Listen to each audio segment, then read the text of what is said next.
Doctor Sudhanshu Trivedi, Bhau Torsekar, Kapil Mishra, Amitabh Agnihotri, आनंद Ranganathan, Shantanu Gupta, Vishnu Shankar Jain, major गौरव आर्या, मीनाक्षी जैन और 100 से अधिक वक्ता एक ही विशाल मंच पर होंगे। इस नवंबर में गुलाबी शहर जयपुर विचारों की अग्नि से एक बार फिर जाग उठेगा। The Jaipur dialogues annual summit 2025 का यह महाआयोजन लौट रहा है, पहले से कहीं अधिक शक्तिशाली और भव्य। ये वह मंच है जहां सत्य और उसका मिलन होता है। 3 दिन तक राष्ट्रीय सुरक्षा से लेकर सांस्कृतिक पुनर्जागरण तक हर विषय पर बेबाक और निर्भीक चर्चा की। ये केवल एक समिट नहीं बल्कि एक सभ्यता की आवाज़ है जो अपना वृत्तांत स्वयं लिख रही है। इस महत्वपूर्ण राष्ट्रीय संवाद का हिस्सा बनने के लिए आप अपना रजिस्ट्रेशन करा सकते हैं। इस वैचारिक आंदोलन को समर्थन देने के लिए आप सेशंस को स्पॉन्सर कर सकते हैं और आयोजन स्थल पर अपना स्टॉल लगवाकर व्यापक दर्शकों तक पहुंच सकते हैं। वहां रहें, साक्षी बने, आवाज़ बने।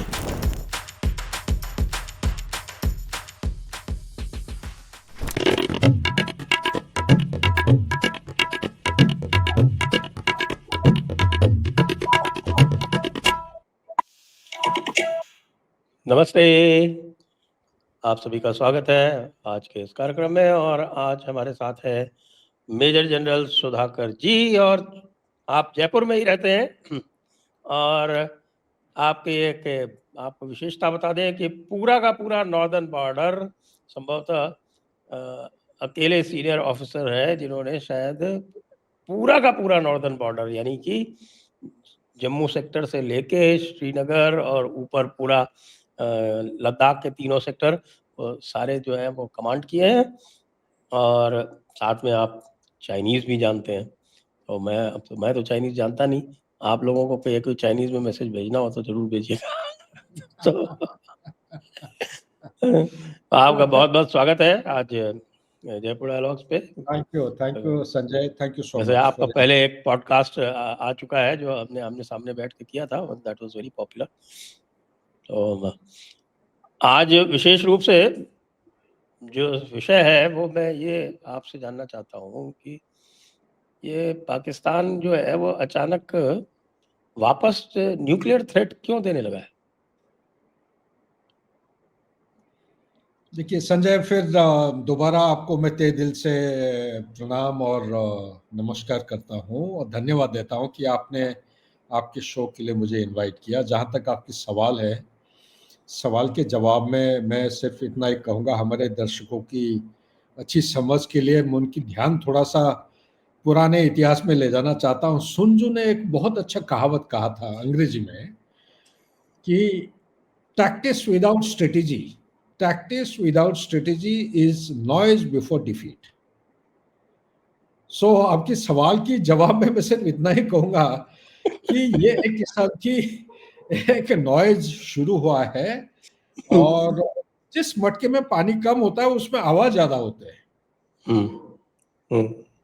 Empty vessels make much noise.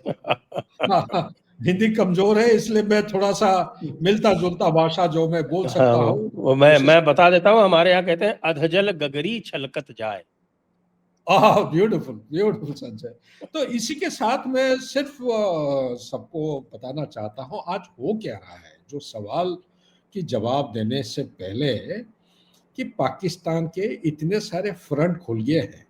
कोई लोग कहते हैं 2.5 फ्रंट है, कोई 3 फ्रंट हो गया पाकिस्तान का। मैं तो कहता हूं पाकिस्तान का कोई फ्रंट ही नहीं रहा।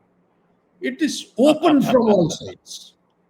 आप अगर पश्चिम की तरफ देखते हैं दुरान लाइन का तकलीफ, आप अगर उसके दक्षिण की तरफ देखते हैं बलूचिस्तान का प्रॉब्लम, उसका अगर उत्तर की तरफ देखते हैं पाकिस्तान ऑक्युपाइड जम्मू कश्मीर। हाल ही 2 स्ट्राइक हुए हैं। एक वो लद्दाख वाला जो स्ट्राइक था, जो मुरीद से लेकर वो इस्लामाबाद जाना चाह रहे थे, एक वो उनको रोका उधर। और पाकिस्तान ऑक्युपाइड जम्मू कश्मीर और जो लोग वहां पे हैं उन्होंने क्या स्ट्राइक करने का कारण क्या है? उनका बेसिक इम्यूनिटीज, बेसिक उनका जो एक्सप्लॉइटेशन ऑफ रिसोर्सेस हो रहा है। पानी उन्हीं का मंगला डैम से पानी निकल रहा है, जिस दाम पे इलेक्ट्रिसिटी प्रोड्यूस कर रहे हैं उससे कोई गुना ज्यादा दाम पे उनको दे रहे हैं, वो भी नहीं आ रहा है। Outages, total darkness, no internet, no WhatsApp, no social media, no telephone call. और सबसे बड़ी चीज है जो खतरनाक चीज साबित हो रहा है आज के दिन में पाकिस्तान के अंदर, ये तहरीक तालिबान। संजय अगर एक बात बताऊंगा आप, इनका एक centre for strategic studies Pakistan का ही है। इन्होंने 2024 दिसंबर जनवरी 2025 को एक स्टैटिस्टिक्स निकाला था कि 2024 is the year of deadly terrorist attacks. 1166 terrorist attack हुए हैं, सबसे ज्यादा लोग मरे हैं और घायल हुए हैं, सिक्योरिटी पर्सनल भी सबसे हुए हैं। लेकिन 2024 से ज्यादा आप 2025 को अगर गौर करेंगे, आप देखेंगे अभी तक अक्टूबर महीने तक करीब करीब 2500 लोग उनके सिक्योरिटी फोर्सेस के पर्सनल मर चुके हैं। पिछले साल तो 668 मरे थे, इस बार तो ये 9 महीने के अंदर 10वीं महीना स्टार्ट हुआ है, 2025 मर चुके हैं। तो इसी के साथ ये जो तहरीक तालिबान पाकिस्तान का है, खैबर पख्तूनख्वा में बेसिक डिमांड क्या है? ये तहरीक तालिबान को इन्होंने ही पैदाश किया था, इन्होंने परवरिश की है, इन्होंने जन्म दिया। और उनका डिमांड क्या है? वो कहते हैं हम दुरान लाइन को एक्सेप्ट ना पहले कभी किए थे, ना अभी हम करेंगे, ना आगे वाले आने समय में हम इसको एक्सेप्ट करेंगे।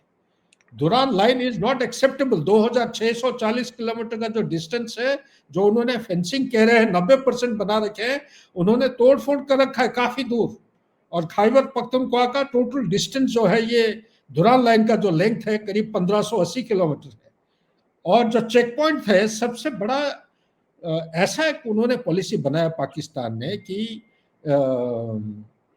एक तरमोक एक जगह है मेरे ख्याल से, हाँ Tarmok is the name of the place, Khyber Pakhtunkhwa, और उस तरफ चमन। उनका एक समय में 235 क्रॉसिंग पॉइंट होते थे, कोई कारण के वजह से फेंसिंग जब कर दिया उन्होंने 16 कर दिए, 16 से अभी 2 ही क्रॉसिंग पॉइंट खुले हैं।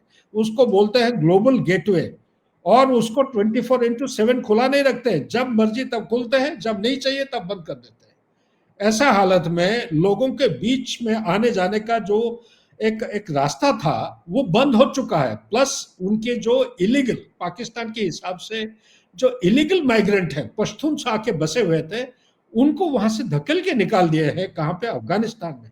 अफगानिस्तान हाथ जोड़ के उनसे निवेदन किया था कि भैया थोड़ा सा टाइम दे दो, उनको हम रेस्पेक्टफुली ला के इधर बसाना चाहते हैं। लेकिन पाकिस्तान ने सुना नहीं, जोर जबरदस्ती किया। और ऊपर से क्या कर रहा है अभी? हर अटैक के लिए तहरीक तालिबान का जो अटैक हो रहा है, उनका कारण क्या है? 3 चीजें। एक है दुरान लाइन एक्सेप्ट नहीं करेंगे, दूसरा वो कहते हैं कि हम सरकारी जो संस्था है, आपका जो आर्किटेक्चर है गवर्नेंस का, उसको हम मानते नहीं, हमारा पैरेलल गवर्नमेंट होगा। और तीसरा वो शरिया लॉ को फैलाना चाहते हैं, पर्टिकुलरली खैबर पख्तूनख्वा से शुरू करना चाहते हैं। तीनों चीज को सरकार ने मना कर। ऊपर से देखिए ये जो लबैक वाला पार्टी है, तहरीक ई लबैक पाकिस्तान, इसको किसने किया था? 2015 को हमें मालूम है, यही आर्मी ने उसको पैदाश दिया है। पैदा किया था, पैसे बांटे थे खोलने में, पैसे बांटे थे। उनके जनरल साहब लोग पैसा ला ला के दे रहे हैं, धन्यवाद दे रहे हैं कि आर्मी के लिए आप काम करना भैया। और क्या काम किया उन्होंने इनका इस बार जो प्रोटेस्ट करने का मेन मुद्दा था, ये जो गजा वाला जो 20 point peace proposal Donald Trump का जो एक्सेप्ट किया, पाकिस्तान के शरीफ साहब और ये मुनीर साहब, ये दोनों ने जो एक्सेप्ट किए हैं, इसका मतलब इजराइल को उनकी पूरी जिंदगी, जब से 14 अगस्त 1947 से लेके अभी तक उन्होंने कभी एक्सेप्ट किया नहीं था। अभी उसको खुलेआम एक प्लाटर के ऊपर एक्सेप्ट कर रहे हैं, तो ये तो हजम नहीं होगा ना। तो इसीलिए वो कह रहे हैं कि तो कैसे ट्रंप की चमचागिरी भी तो जरूरी है, वो तो चाहिए। तो उनके खुद के जो पैदाश किया हुआ, जो जन्म दिए हैं, और कितने लोग मारे आप देखिए। जब मुरिद के उनका स्ट्राइक स्टार्ट हुआ मुरिद के में, उनको रोकने की कोशिश किया। अब मेरे पास तो इनपुट आ रहे हैं 100 से ज्यादा, लेकिन इनका ऑफिशियल ISPR का कोई अनाउंसमेंट हुआ है 100 लोग घायल हुए हैं। मेरे पास रिपोर्ट है 100 लोग से ज्यादा मरे हैं जो पुलिस एक्शन हुआ है। बाकी तो आपको डिटेल पता होगा, आप तो काफी टच में रहते हैं। तो ये TLP का जो TLP ने अपना जो स्टेटमेंट दिया है, तो TLP तो क्लेम कर रही है 500 से ज्यादा मरे। ये लो 500 से ज्यादा मरे हैं, माय गॉड। तो ऐसा हालत में जब खुद ही एकदम बोलते ना दरिया के बीचों बीच में जब डूब रहे हैं, ऊपर से ऑपरेशन सिंदूर में झटका ऐसा लगा है, उनको अभी तक अंदाज नहीं लग रहा है नुकसान क्या हुआ है, कैसा उसको रिकवर करेंगे। एयर बेसेस उनका रिपेयर हो नहीं पा रहे हैं, बहुत सारे जगह हैं जहां पे टार्पलिन से ढक के रखे हैं। उनके जो न्यूक्लियर में नहीं कहूंगा होलोकास्ट, लेकिन डिजास्टर जो हुआ है किराना हिल में, ये इससे कैसे रोकथाम करेंगे? सारे उनके न्यूक्लियर वॉरहेड उससे बचा नहीं पाए हैं, उनका अंदर जा नहीं पा रहे हैं, रेडिएशन की रिपोर्ट है। तो ये जो सारे मसले, और ऊपर से डोनाल्ड ट्रंप आ गया, क्या क्रिप्टो करेंसी और मिनरल रेयर अर्थ एलिमेंट और अलग अलग, और हिंदुस्तान के ऊपर दबाव डालते जा रहे हैं, रशिया से ऑयल खरीदना बंद करो। पाकिस्तान और हिंदुस्तान का जो पीस टॉक किए हैं, पीस जो हुआ है, ये उनकी वजह से हुआ है। उल्टा सीधा चीजें जो प्रेशर डाल के कर रहे हैं, ये सारे मिला जुला के जब आप देखते हैं, जियो पॉलिटिकल इंस्टेबिलिटी, इकोनॉमिक्स डिस्ट्रेस, आप देखिए क्या हालत है। आज के दिन में पाकिस्तान को $30 बिलियन चाहिए सिर्फ डेट सर्विसिंग के लिए। टोटल डेट जो चल रहा है उनका 218 के करीब है। मेरे पास ये, मैं आज 5 मिनट पहले हिसाब लगा रहा था, 267.4 बिलियन ये मार्च 2025 तक टोटल डेट है, जिसमें एक्सटर्नल है 180 बिलियन और डोमेस्टिक है 180 बिलियन, एक्सटर्नल है 87.4 बिलियन। और उनका इतना आता है, ये कहते हैं कि 46.7% ऑफ द फेडरल बजट इतना हो रहा है। Debt to GDP ratio is one of the highest. Inflation चलो शुक्र है, कुछ फिस्कल मैनेजमेंट की वजह से इन्फ्लेशन उनका 21% से कम होकर अभी 5.6% हो गया है। लेकिन ये जो इकोनॉमी का जो डामाडोल सिचुएशन चल रहा है, ये तो मैं कह रहा हूं पाकिस्तान बिल्कुल डूबा हुआ है चारों तरफ से। 30% of the total debt they have to pay to China. कितना रोल ओवर करेगा? 25th बेल आउट हो गया आईएमएफ से। अभी लेटेस्ट मेरे ख्याल से आईएमएफ उन्होंने इनकार कर दिया, इस साल देना था मई के महीने में, सितंबर के महीने में, वो शायद दिया नहीं है। वो ट्रांस $1.1 बिलियन देना था टोटल 7 बिलियन में से, वो भी नहीं दिया है। तो ऐसा हालत में अगर आप वो देखेंगे, तो आईएमएफ रिपोर्ट ये है, आईएमएफ ने कहा कि भाई तुम्हारे जो है वो पूरा कोई $12 बिलियन का तुम्हारा एक्सपेंडिचर का हिसाब नहीं मिल रहा। और तो हाँ, एग्जैक्टली करेक्ट। उन्होंने जो अपना बजट का जो रेवेन्यू और एक्सपेंडिचर का हिसाब उनको दिया है, जिसके हिसाब से वो रिलीज करते हैं पैसा, उसमें कोई $12 बिलियन का डिस्क्रिपेंसी बताया गया। प्लस उन्होंने चाइना को भी ये कह दिया कि साहब कि नहीं, आपका जो पैसा दिया हुआ है वो it is not I think 5.5 और समथिंग कोई पर्टिकुलर ट्रांच था, इट इज ओनली 4 बिलियन। तो 1.5 बिलियन उनका खा गया। So China has also got angry. तो ये जब परिस्थिति हो रहा, आप देखिए, मतलब इसमें इनका he got crisis all over. Pakistan occupied Jammu Kashmir की बात करिए, जियोपॉलिटिकल चर्न की बात करिए, और सबसे खतरनाक चीज जो है, आपका जो सवाल, जिस मेन केंद्रित जो बिंदु है, ये इंडियाज डॉक्ट्रिनल शिफ्ट। हमारा एयरफोर्स के चीफ साहब ने बयान दिया नहीं, तो उनके मुंह से निकला कि जब हम जाएंगे, हम हिंदुस्तान नहीं बल्कि वर्ल्ड का, आधे से ज्यादा वर्ल्ड का हम लेके चलेंगे। ये कहा अमेरिकन सॉइल से उन्होंने इस किस्म के बयान दिए, ठीक है ना। उसके बाद एक बार नहीं, 3 बार बोल चुके हैं, 3 बार उन्होंने बोल चुका है। उसका कारण क्या है? मेरे नजर के मुताबिक 3 अलग अलग लेवल पे कारण हो सकते हैं। एक ग्लोबल लेवल के साथ जुड़ा हुआ है, एक रीजनल लेवल का है, और एक उसका नेशनल लेवल। लेकिन 3 के अलावा एक पर्सनल लेवल का भी है। सो ग्लोबल लेवल का बिल्कुल संक्षेप में मैं सिर्फ इतना कहूंगा कि ग्लोबल लेवल का जो मेन मुद्दा है उसका यह है कि जो भी कुछ उसने बयान दिया है अमेरिका की धरती से, ये बिना डोनाल्ड ट्रंप या अमेरिकन अथॉरिटी के बिना अप्रूवल, बिना सैंक्शन, बिना एंटाइटलमेंट, इसका मुंह से इस किस्म की आवाज कभी निकलता नहीं है। और मोर सो ये जो बोला, लेकिन बोलने के बाद अमेरिका की तरफ से ना कोई रिबटल, ना कोई उसका क्लैरिफिकेशन, ना उसको रोकने के लिए कोई प्रयास किया है। इसका मतलब खुलेआम उसको सैंक्शन दे रखे। तो क्या कारण हो सकता है? मेरे अंदाज के मुताबिक कारण यही है कि हिंदुस्तान का स्ट्रेटेजिक ऑटोनॉमी हजम नहीं हो रहा है अमेरिका का ग्लोबल लेवल पे, और ये स्ट्रेटेजिक ऑटोनॉमी को किसी भी तरह साम दाम दंड भेद करके इसको ये फ्लेक्सिबल बनाना चाहते हैं, हिंदुस्तान को बेंड कराना चाहते हैं, जो हिंदुस्तान होने के लिए तैयार नहीं है। और इसी के साथ उसका एक और पहलू है, इसके साथ जुड़ा हुआ है। क्यों कराना चाहते हैं? क्योंकि हिंदुस्तान एक राइजिंग एक शाइनिंग स्पॉट है, एक राइजिंग पावर है। हाँ, हम स्लो प्रोग्रेस कर रहे हैं, लेकिन श्योर फुटेड है, आगे की तरफ बढ़ रहे हैं। 6.2 के जगह 6.6 परसेंटेज रेट ऑफ ग्रोथ का ऐलान किया गया है, और उससे अंदाज करते हैं इससे और ज्यादा होने का। ये दिवाली बम्पर सेल होने के बाद मुझे अपने आप ये दिल कह रहा है कि शायद इस बार हम उसको क्रॉस कर लेंगे।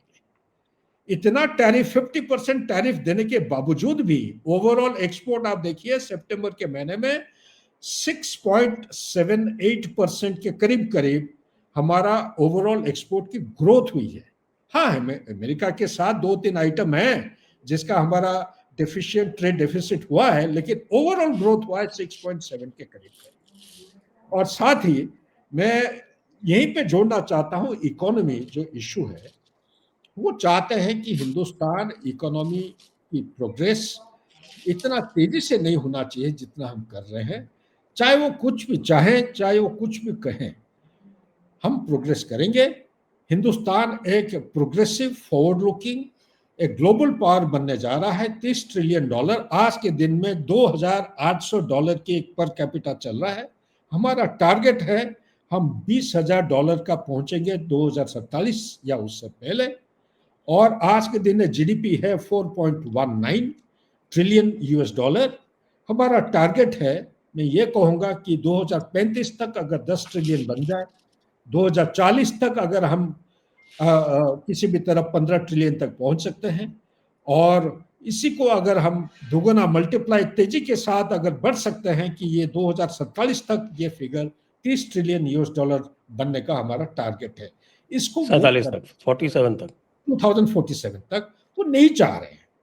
वो कह रहे हैं कि नहीं, क्योंकि उसका वो थ्यूसिडाइड ट्रैप आपके चैनल में शायद पिछले बार मैंने बताया था, कोई भी सुपर पावर या अकम्प्लिश्ड एंड एस्टैब्लिश्ड पावर वो नहीं चाहेगा या एक्सेप्ट नहीं कर पाएगा कोई राइजिंग पावर को अपने पांव के आसपास आने का। तो हमेशा वो रोकने की वो प्रयास करेगा। इसका जो कॉन्सेप्ट और उसका जो फिलॉसफी है, ये प्रोफेसर एलिसन है, यूएसए के एक सोशल साइंटिस्ट है, पॉलिटिकल साइंटिस्ट, इन्होंने इसके ऊपर बहुत अच्छी तरीके से व्याख्या किए थे। 2015 को पेपर उन्होंने आउट किया था, और उसमें उन्होंने 500 साल की पिछले इतिहास में जो स्टडी किए हैं, 16 ऐसा केसेस को उन्होंने निचोड़ निकाला है कि 16 में से 12 केसेस हैं जहां पे ये टक्कर की वजह से ये लड़ाई हुई है, बड़ा जोरदार लड़ाई हुई है, जिससे काफी नुकसान पहुंचा था दोनों पार्टियों को।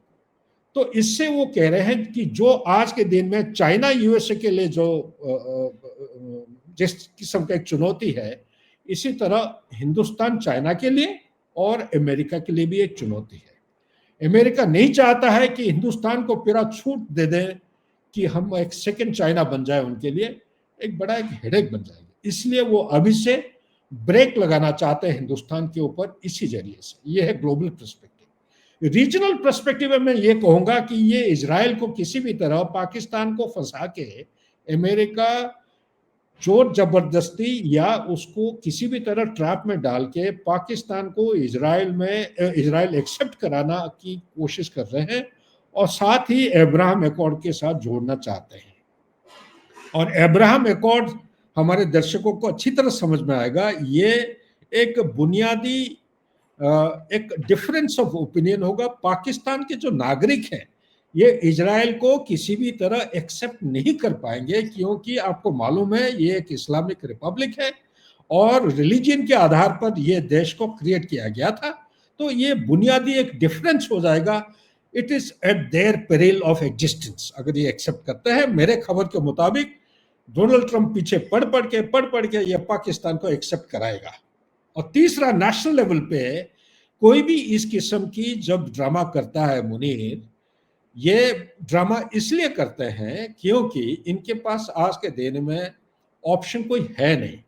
कोई अच्छे पढ़े लिखे लोग हैं हमारे देश के अंदर ही, वो इसको एक टर्म दिया है, last theatre of irrationality, English में बोलते हैं लास्ट थिएटर ऑफ इरेशनैलिटी।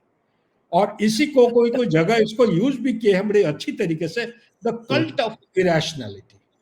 और तीसरी जगह ये भी कह रहे हैं कल्टिवेटेड इरेशनैलिटी। मैं इसको कहूंगा कल्टिवेटेड इरेशनैलिटी, इसी को मैं ये कहूंगा, इसको आप नाम लीजिए सिंपल भाषा में the collapse of option. Pakistan के सामने सिर्फ दो ही ऑप्शन, दो ही लिवरेज है। एक है नॉन स्टेट एक्टर जो जिहादी जिसको बोलते हैं, और दूसरा उनके पास न्यूक्लियर वेपन है।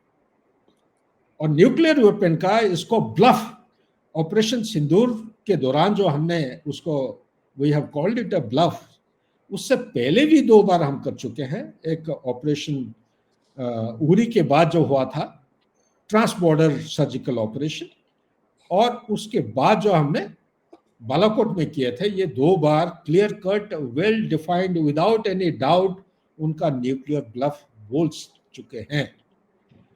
इसी के साथ अगर आपका अगला सवाल आएगा तो क्या चीज है न्यूक्लियर ब्लफ का मीनिंग, क्या है, कितने हथियार हैं, क्या उनका डॉक्ट्रिन है, इसके ऊपर हम विचार कर सकते हैं। तो मेरा नजर के मुताबिक ये चीजें हैं। देश के अंदर जो चुनौती हैं, उन चुनौतियों को उसको हल करने के लिए, लोगों को इकट्ठे जोड़ के रखने के लिए, ये टाइम टू टाइम जानबूझ के ये 2 चीजों के ऊपर उसको थ्रेशोल्ड को बढ़ाते हैं। एक है न्यूक्लियर थ्रेशोल्ड और दूसरा टेररिस्ट अटैक। एक समय था जब वो टेररिस्ट अटैक करते थे, टेररिस्ट अटैक के तुरंत बाद एक ये न्यूक्लियर ब्लफ वो चिल्लाना शुरू करते थे। उससे क्या होता था, 2 चीजें वो हासिल करते थे। एक, विश्व में ज्यादातर उनको अटेंशन मिलता था, उसको बोलते हैं अटेंशन सीकिंग बिहेवियर। और दूसरा है, हिंदुस्तान को वो प्रोहिबिट करना चाहते थे, डराना चाहते थे, रोकना चाहते थे कि कोई हमला ना कर दे, कोई रिट्रीब्यूशन ना हो जाए। लेकिन ये जो उनका फिलॉसफी और कॉन्सेप्ट है, ये नाकारा हो चुका है 3 बार लगातार, एक के बाद एक। ये अभी सक्सेसफुल नहीं होगा। ये क्यों नाकारा हुआ है? टैक्टिकल न्यूक्लियर मिसाइल क्या है, कहां कहां पर डिप्लॉय हो रखा है, मेरे विचार के मुताबिक वो उसको इस्तेमाल नहीं कर सकते, हालांकि उनका जो डॉक्ट्रिन कह रहा है कि उसको इस्तेमाल करेंगे। इसके बारे में अगला सवाल के बाद हम उसको विस्तार में तो discuss अगला सवाल मैं ये इसी में तो पूछना चाहता हूँ। एक तो जो आपने बताया उनके जो डॉक्ट्रिन है, it is not that well defined, थोड़ा ऑब्सक्योर तो है, लेकिन जो चीज़ें उन्होंने बार बार कही हैं और वो उन्होंने अपनी रेड लाइंस डिफाइन की हुई हैं कि साहब की ये रेड लाइंस क्रॉस होगी तो हम बम मार देंगे। और उनके डॉक्ट्रिन में कोई ये नहीं है कि साहब कि वो first time no first use वाला, वो तो है नहीं। क्योंकि हमारी रेड लाइन क्रॉस होगी तो हम बम मारेंगे। और रेड लाइन जो ब्रॉडली जो वो बोलते हैं, वो क्या करते हैं कि साहब कि अगर हमारी नंबर 1 अगर हमारा रास्ता बंद हो जाएगा, जैसे मान लीजिए कराची ब्लॉकेड कर दिया आपने, तो that is the red line. दूसरा, अगर हमारा हम we lose lot of territory, तो that is the red line.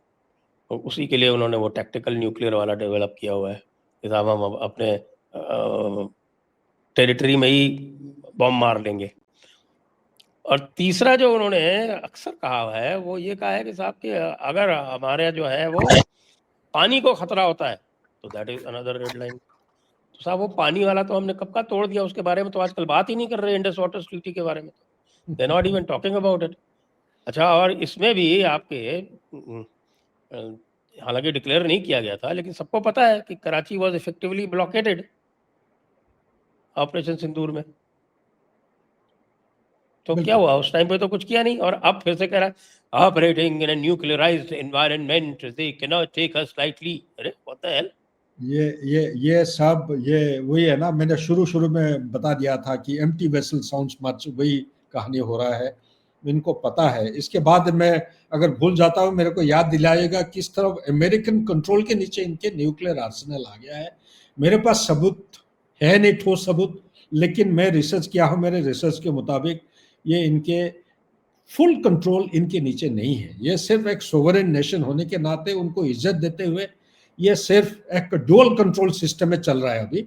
लेकिन आपका जो सवाल है, मैं उसको बताना चाहता हूं कि न्यूक्लियर डॉक्ट्रिन हिंदुस्तान का है नो फर्स्ट यूज, और ये काफी बार इसके ऊपर डिस्कशन हो चुका है। एंड पर्टिकुलरली इनका जब न्यूक्लियर टैक्टिकल वेपन जब उन्होंने इंट्रोड्यूस किया, उसके बाद 3 बार हमारा कैबिनेट कमिटी ऑन सिक्योरिटी और एनसीए नेशनल कमांड अथॉरिटी के बीच में बहुत कुछ बहस हुआ है, डिस्कशन हुआ है, फाइनली हम एक कंक्लूजन पे आए हैं हिंदुस्तान की तरफ से। पिछले पॉडकास्ट में क्योंकि उस समय ज़्यादा जरूरत था देश के हित के लिए एक इंफॉर्मेशन वॉरफेयर का एक पहलू के ऊपर जोर देना था, उस समय चंद चीज़ें बताया था हमने, ज़्यादा व्याख्या नहीं किए थे। सबसे पहले पाकिस्तान का जो न्यूक्लियर डॉक्ट्रिन, पाकिस्तान का न्यूक्लियर डॉक्ट्रिन जैसे हमारा है NFU, नो फर्स्ट यूज, तो उनका है फर्स्ट यूज। उनका फर्स्ट यूज मतलब वो सबसे पहले अर्लीस्ट अपॉर्चुनिटी जहां पे मिलेगा उधर यूज करना चाहते हैं। ये सबसे ज्यादा इंपॉर्टेंट चीज हाईलाइट हुआ कब, जब 1999 ये कारगिल लड़ाई के बाद जब कारगिल कमेटी बैठा हुआ था, सुब्रमण्यम कमेटी की तरफ से कुछ रिकमेंडेशन आए थे। वो रिकमेंडेशन के मुताबिक हमारा कॉन्सेप्ट, हालांकि हिंदुस्तान ऑफिशियली जो मैं कहने जा रहा हूं उसको मना करते हैं, लेकिन आपको जगह जगह ओपन डोमेन में ये मिलेगा। उसको बोलते हैं कि ऑपरेशन पराक्रम, जब पार्लियामेंट अटैक हुआ 13 दिसंबर 2001 को, पार्लियामेंट अटैक के बाद पूरा हिंदुस्तान के फौज को हमने पूरा मोबिलाइज किए थे। और मोबिलाइजेशन के दौरान ये हमने एहसास किए कि हमारा जो स्ट्राइक कोर, उन दिनों में पाकिस्तान की तरफ 4 होते थे स्ट्राइक कोर जो फेस करके रहते थे अलग अलग जगह पेनिट्रेट करने के लिए। देखा गया कि स्ट्राइक कोर मोबिलाइज होके जो विंडो ऑफ अपॉर्चुनिटी का टाइम था उसके दौरान सरप्राइज को बरकरार रखते हुए हम अंदर जा नहीं पाए। अब बाय द टाइम हम अटैक लॉन्च करने जा रहे थे तब इंटरनेशनल प्रेशर की वजह से आगे हम बढ़ नहीं पाए और दबाव के नीचे आके 11 महीने वो डिप्लॉय रहे। ये और पराक्रम का एक लेसन है। तब से एक कोल्ड स्टार्ट डॉक्ट्रिन एक शुरू किया गया है। कोल्ड स्टार्ट डॉक्ट्रिन है क्या? कोल्ड स्टार्ट डॉक्ट्रिन है कि इतना ये लंबा देश हमारा 3200 किलोमीटर नॉर्थ साउथ, और इधर से देखेंगे 3300 किलोमीटर ईस्ट टू वेस्ट, इतना अगर, और कहाँ से अंडमान से भी आते हैं फोर्स, जब मोबिलाइजेशन होता है टाइम बहुत लगता है, मल्टी मॉडल ट्रांसपोर्टेशन है। इन चीजों को मद्देनजर रखते हुए कोल्ड स्टार्ट डॉक्ट्रिन यानी कि हमारा की लोकेशन प्लान, जवानों का और हथियारों का जो रहन सहन की जगह है, ये जो बहुत पीछे थे उनको आगे बॉर्डर के आसपास उनका हैबिटेट को बना के ये मोबिलाइजेशन टाइम को मिनिमाइज करके जब छोटा विंडो ऑफ अपॉर्चुनिटी आता है उसके अंदर दुश्मन के इलाके में घुसपैठ करके हम वो फुल स्केल मोबिलाइजेशन करने से पहले एक सरप्राइज के तौर पे हम उसको कैप्चर करना चाहते हैं या अटैक करना चाहते हैं। कैप्चर तो है ही नहीं हमारा डॉक्ट्रिन में। हम जहाँ पे भी जाते हैं बातचीत होने के बाद सब सरेंडर हैंड ओवर करके आ जाते हैं, कभी कैप्चर करके हमने बैठा नहीं है दुश्मन के इलाके में। अच्छा, ये कोल्ड स्टार डॉक्ट्रिन में 8-9 हैं हमारे जो कॉम्बैट ब्रिगेड है।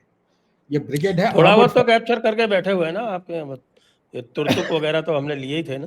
लिए ही है, वो तो है, वो सब तो अब चलिए ओके, बात आपने क्लैरिफाई किया, बिल्कुल सही बात है। ये हमारा है तुर्तुक, एक्चुअली हमारा, अगर इतिहास में जाएंगे हम बताएंगे बाद में ये कैसे हमारा है। तो ये जो आर्मर्ड ब्रिगेड फॉर्मेशंस हैं 8-9 हैं जो अंदर जाके कैप्चर कर सकते हैं। और उसका जो मिलिट्री टेक्निक होता है, एक इलाका होता है उसको बोलते हैं ब्रिज हेड। ब्रिज हेड मतलब अंदर घुसेंगे कोई लीनियर ऑब्स्टिकल के ऊपर, उसको जाके अपना डिफेंस अख्तियार करते हैं। वो कुछ किलोमीटर होता है, 3 से 5 किलोमीटर बाय 1.5 किलोमीटर होता है, ऐसे एक सेमी सर्कल बनता है, वो ब्रिज हेड को ऑक्यूपाई करते हैं, धीरे धीरे आगे की तरफ ऑपरेशन बढ़ाते जाते हैं। जी, ये कोल्ड स्टार डॉक्ट्रिन को जब पाकिस्तान ने स्टडी किया तो उन्होंने सोचा, उनका एक साहब का नाम है लेफ्टिनेंट जनरल, पिछले बार बताया था आपका पॉडकास्ट पे, किदवाई साहब है, खालिद अहमद किदवाई। वो जाने माने एक है न्यूक्लियर एडवाइजर।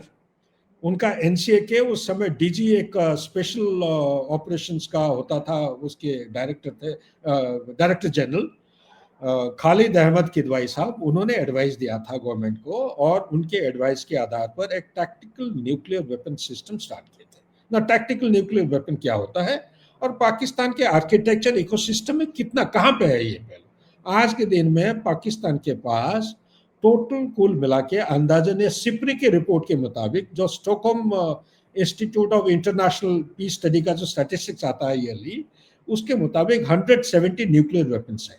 ये 170 में से 30 से 40 हैं जो टैक्टिकल न्यूक्लियर वेपन है। तो टैक्टिकल न्यूक्लियर वेपन और प्रॉपर न्यूक्लियर वेपन में क्या अंतर है? प्रॉपर न्यूक्लियर वेपन समझने के लिए आप अपना ध्यान ले जाइए हिरोशिमा में। हिरोशिमा में लिटिल बॉय जो ड्रॉप किया गया था, वो एक किस्म का एयर में बस्ट करने के लिए उसको डाला गया था।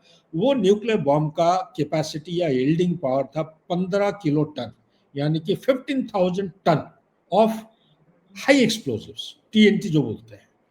तो वो है जो नॉर्मल स्टैंडर्ड का जो न्यूक्लियर वेपन होते हैं। लेकिन टैक्टिकल न्यूक्लियर होते हैं, वो छोटे साइज के होते हैं, पेंसिल साइज का। उसके अंदर कुछ एक्सप्लोजिव डाला जाता है और उसका यील्ड कैपेबिलिटी होता है 0.5 किलो टन से लेके 5 किलो टन तक। कोई कोई जगह मेरे रिसर्च के दौरान मैंने देखा 0.5 किलो टन से भी कम है। और उसका कैसा है, कॉमन आदमी को समझने के लिए ये आपको आप यू विल डू गुड। जो मैं आपको बता रहा था, ये आर्मर्ड वाला जो ब्रिगेड जाके अख्तियार करते हैं 3 किलोमीटर बाई से 1.5 किलोमीटर का ब्रिज हेड, इसको जब अख्तियार कर लेते हैं, जब ये कोई बॉम्ब आप लिटिल बॉय जैसे हिरोशिमा के ऊपर गिरा था, उसका एक 3.5 किलोमीटर का डायमीटर में 3 इफेक्ट होते हैं। एक होता है फायर, तो सबसे पहले ब्लास्ट, उसके बाद फायर, और तीसरा होता है रेडिएशन। इन 3 चीजों की वजह से लोगों की नुकसान, प्रॉपर्टी, ये सारे जल जाते हैं।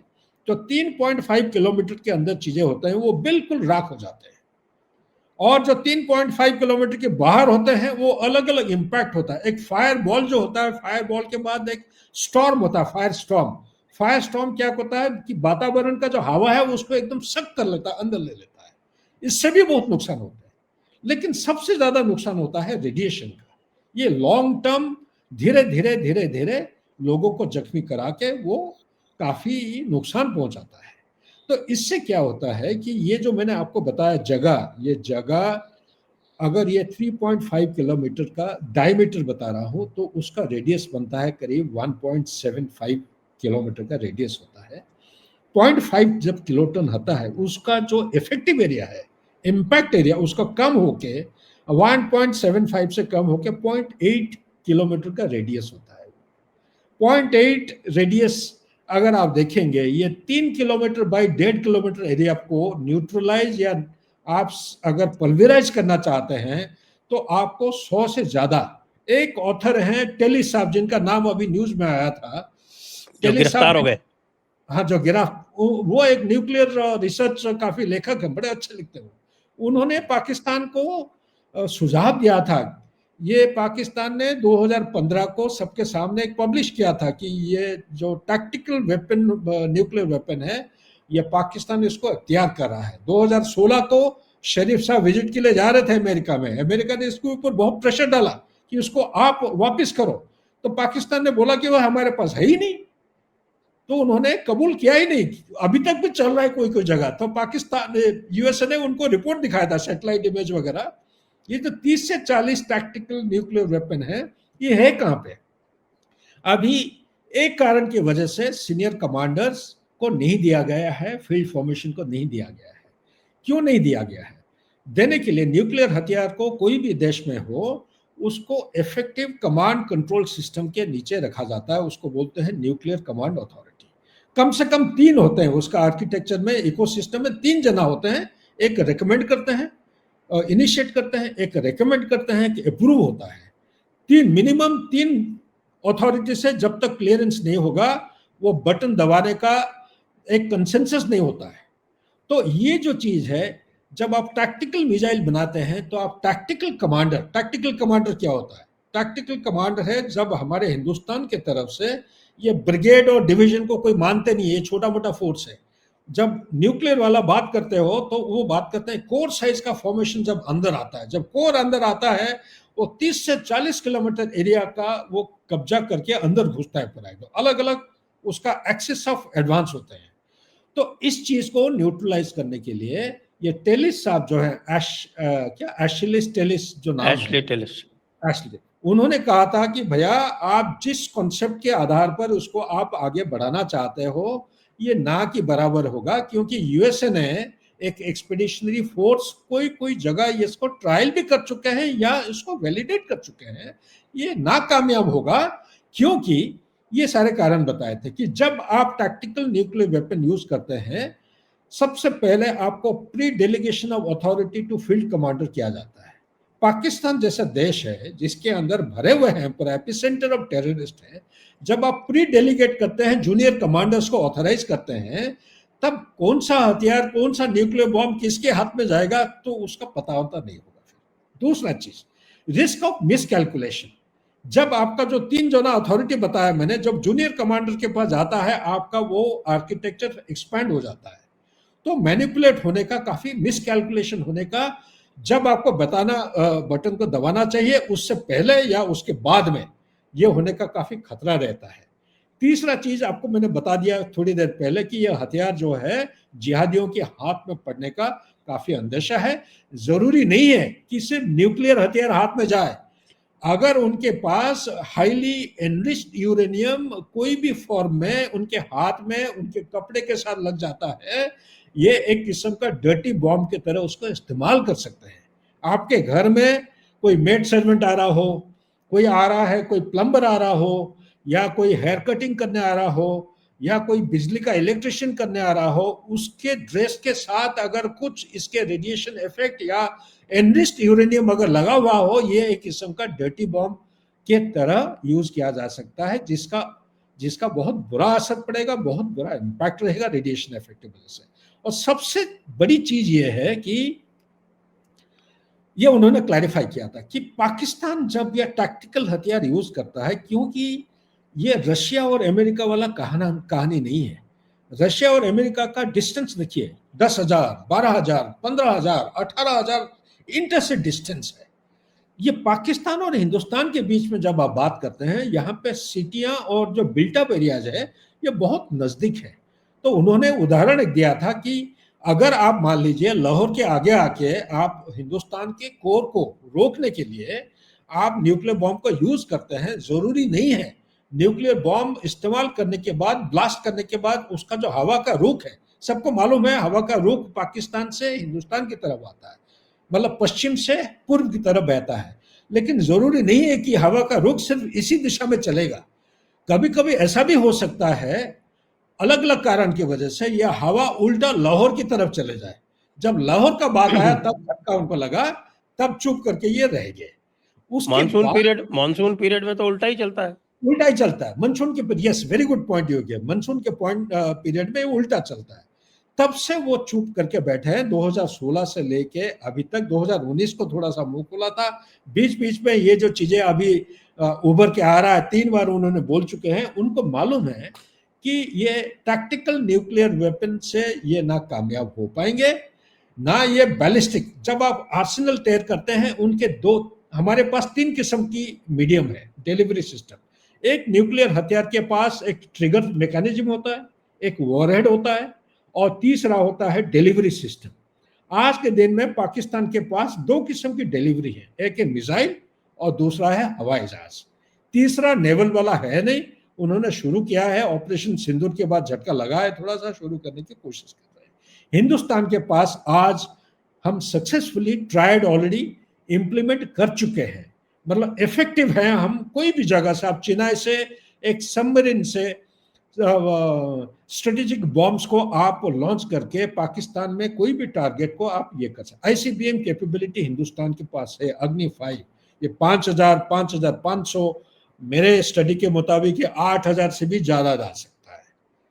पाकिस्तान क्या, वो चाइना का, आप बीजिंग, शंघाई, ये सब कवर हो जाएंगे, आराम से कवर हो जाएगा अगर आप चेन्नई से फायर करते हैं। ये हमारे पास काबिलियत है। तो इसकी वजह से अभी पाकिस्तान पूरा हिला हुआ है, और इसलिए वो डर रहा है। और सबसे बड़ी बात है, एक मैं यहीं पे कह देना चाहता हूं, एक तो खालिद अहमद किदवाई साहब ने काफी अच्छे पहलू सामने लाए हैं। एक टेलिस साहब का नाम बताया, उनका पाकिस्तान के एक ऑथर है, उन्होंने एक किताब लिखा है, वो eating grass the making of the Pakistan bomb, उसका नाम है फिरोज हसन खान। फिरोज हसन खान ने बहुत बढ़िया चीज बताया था पाकिस्तान के लिए। वो फेवर में लिखते रहे, लेकिन ऐसा एक दुविधा आया जब ये चीजें सारे उभर के सामने आए, तब एक समय में उन्होंने बताया था, शायद 2016 या 18 को, कि जरूरी नहीं है कि एक देश का सिक्योरिटी सिर्फ आप न्यूक्लियर हथियार से ही आप अटेन कर सकते हैं या हासिल कर सकते हैं। आपको देखना पड़ेगा, एक समाज को, देश को आगे बढ़ाने के लिए एक प्रोग्रेसिव रोड मैप के ऊपर चढ़ाना पड़ता है, और आपको सोशियो इकोनॉमिक डेवलपमेंट के बिना आप आगे नहीं बढ़ सकते हैं। तो उन्होंने एक कोटेशन दिया था, वो कोटेशन कहीं मैं लिख के रखा हूँ, बड़ा अच्छा है, हमारे दर्शकों के लिए बहुत बढ़िया रहेगा। वो कहते हैं,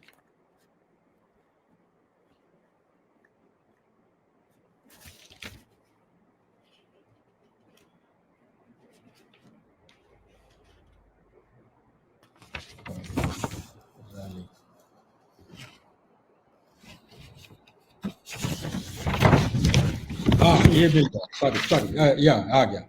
उन्होंने बड़ा अच्छा चीज बताया कि nuclear weapons only make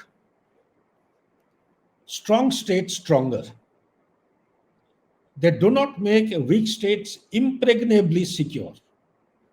They can be diversions of the previous, ये पाकिस्तान के हैं, पाकिस्तान के अपना हायरार्की के लिए लिख रहे हैं, they can be diversions of the precious resources that weak states possess, and उसके आगे बहुत सारे लंबा चौड़ा लाइन वो लिखे हैं, लेकिन उसके जो कंक्लूडिंग सेंटेंस है इसी पैराग्राफ का, yet for Pakistan to achieve real security it must focus on some long term societal, economic and social problems that nuclear weapons cannot address. ये स्टेटमेंट देने के बाद पाकिस्तान में जो बड़े बड़े बुनियादी जो हायरार्की में बैठे हैं सीनियर लीडर्स, डिसीजन मेकर्स, उसके बाद वो चुप हो गए थे और देखा कि सोसाइटल इकोनॉमिक डेवलपमेंट करने के लिए पैसा चाहिए। आज के दिन में पाकिस्तान के पास वो पैसा नहीं है। आप देखिए हाल ही क्या हुआ है, उनका जो फेडरल बजट है 2025-26 का फेडरल बजट पिछले साल से 6.78% कम है, लेकिन वो कम होने के बावजूद डिफेंस बजट जो है 20% बढ़ा दिया उन्होंने। आप देखिए कॉन्ट्रडिक्शंस किस तरह हो, तो देश किस तरफ आप तरक्की करेगा, यहीं पे सबसे बड़ा दुविधा सबके सामने है, इसलिए बिलबिला हो रहे हैं और उनको पता नहीं अगला स्ट्रेटेजी क्या होने जा रहा है। तो इसलिए मैं वही शुरू वाली किया आपकी जो बात था जो शुरू में ही कि अधजल गगरी छलकत जाए, तो इसी डर के मारे और कुछ नहीं है, तो बीच बीच में अपनी प्रजा को, अपनी पब्लिक को थोड़ा सा मोरल हाई रखने के लिए ये बोलते रहते हैं। क्योंकि खाली इन्होंने ही नहीं बोला, मुनीर ने नहीं बोला, वो काकुल एकेडमी में शायद पासिंग आउट हो रहा है या कुछ हो रहा है उनका, तो उसमें वो जो उनका वो जो ज्वाइंट चीफ स्टाफ का चीफ है, वो शमशाद क्या नाम है उसका, वो भी जाके यही बोल रहा था। लेकिन एक और चीज पूछता हूँ मैं आपको कि चाइना तो आप सिंदूर के बाद से उसका तो पाकिस्तान के साथ में मैंने तो उनको जो है वो देखा नहीं कि वो जो रीबिल्डिंग एफर्ट होती है कि उनका जो एयर डिफेंस जो ख़त्म हो गया था उसको वापस रिप्लेनिश कर रहे हैं या कुछ कर रहे हैं। बड़ी बड़ी बातें हो रही थी कि JF-35 आ जाएगा, ये होगा वो होगा। चाइना तो कुछ भी उनको कर नहीं रहा, और अगले राउंड में, पिछले राउंड में उनको रियल टाइम में सैटेलाइट इंटेलिजेंस दी थी। अभी भी जो साइटेशन आया था आपने देखा होगा, S-400 का जो वो ग्रुप कैप्टन अनिमेश पाटनी का जो साइटेशन आया था, उसमें बताया कि भाई चाइना की सैटेलाइट उनको ट्रैक कर रही थी S-400 को। नेक्स्ट राउंड में चाइना यही करेगा क्या इनके साथ में?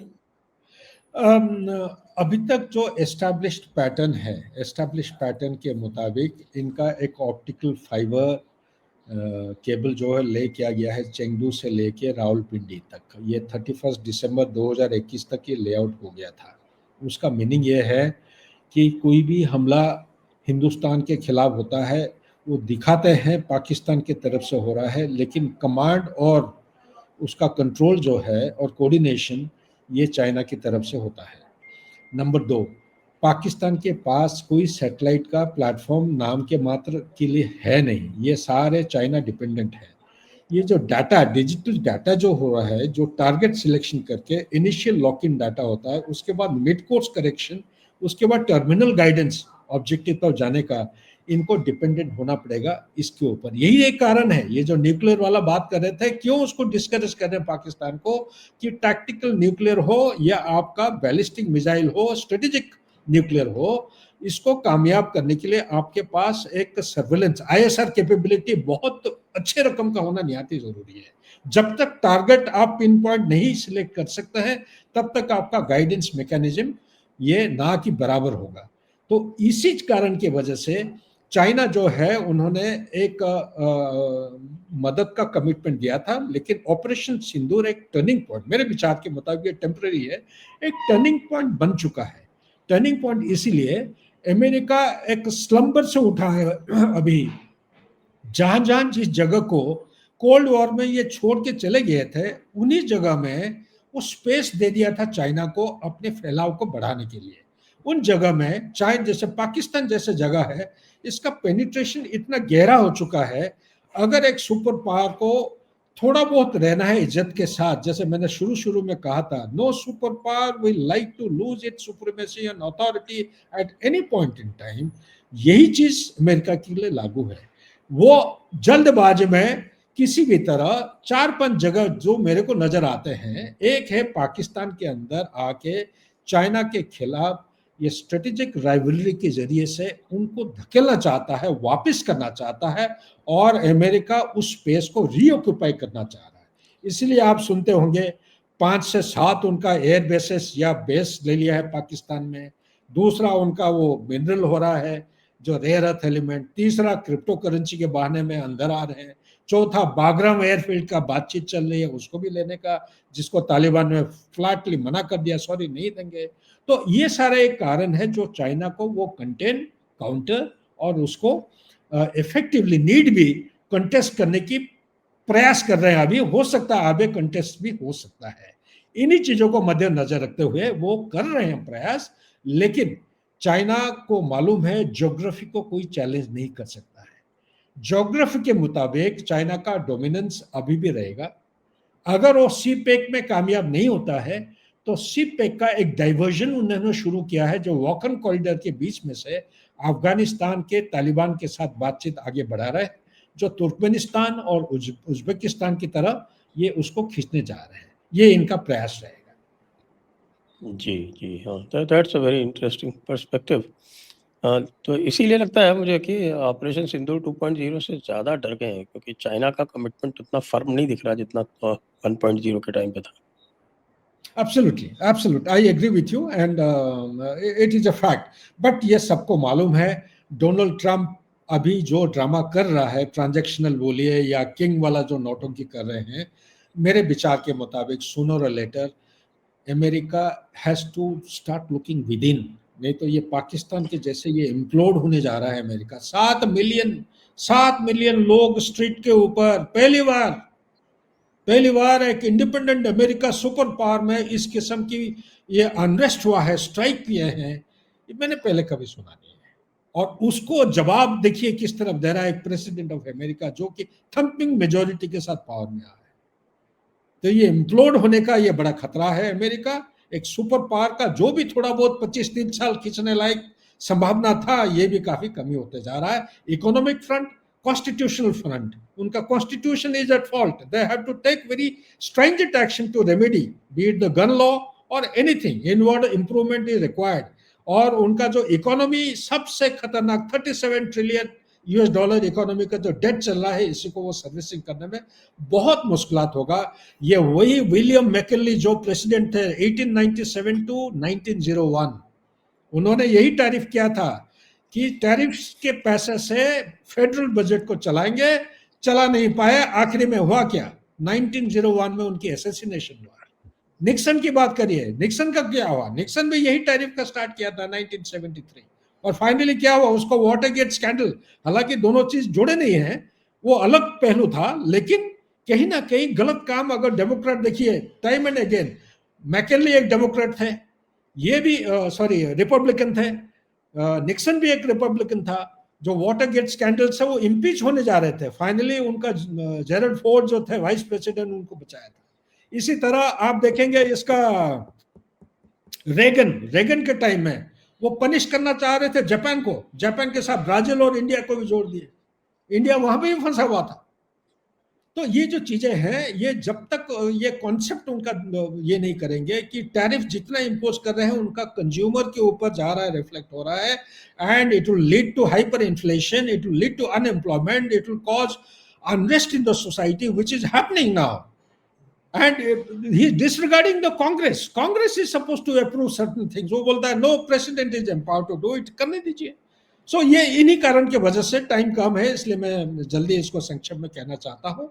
उनको they have to actually squeeze in their efforts, pull back, look within the country so that they stabilize, consolidate, and then get going ahead. If something is left as a superpower, otherwise supremacy of the superpower is definitely bound to come to an end. Maybe we have to prepare ourselves for a new superpower, maybe a multipolar world. Maybe China will be heading all of us. Who knows? From that perspective, I am saying China का थोड़ा सा बदलाव है, हो सकता है कि उसका डायनामिज्म चेंज हो जाए. Very interesting sir, very interesting perspective. तो हम आज का जो डिस्कशन है, आज की जो चर्चा है, उसको यहीं पर हम वाइंड अप करते हैं, विराम देते हैं. आपसे आगे जुड़ते रहेंगे लगातार. तो सभी दर्शकों को बहुत बहुत धन्यवाद. जनरल सुधाकर जी को भी बहुत बहुत धन्यवाद. जय हिंद, जय Bharat, Vande Mataram. Thank you, Sanjay. You are wonderful. You are the best in the world I have come across. Thank you, sir. Thank you, sir.